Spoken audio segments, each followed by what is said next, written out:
আরে আজান দিচ্ছে তো এই বন্ধু। যে এই যে নক হয়েছে ঘরের ভিতরে। বন্ধু আজান হয়ে গেছে, চলো নামাজ পড়ে আসি। আরে দোস্ত দাঁড়া, একটা ম্যাচ খেলেই যাই, কয়েক মিনিটে তো লাগবে।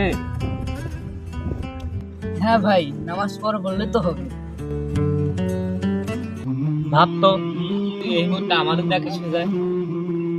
দোস্ত, আল্লাহর ডাক শোনার পরেও কি আমরা দেরি করব?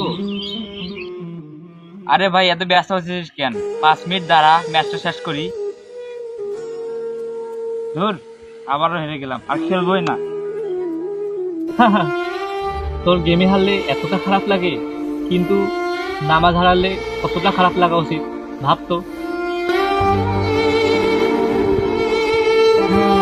আসলে তুই ঠিক বলেছিস। আমরা গেমে লস হলে দুঃখ পাই, কিন্তু নামাজ মিস করলে কিছু মনে হয় না।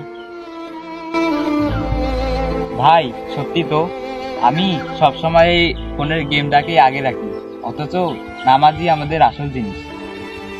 আজ থেকে শুধু গেম নয়, নামাজও নিয়মিত পড়বো ইনশাআল্লাহ। নামাজকে অবহেলা না করে আমরা সময় মতো নামাজ আদায় করব ইনশাআল্লাহ।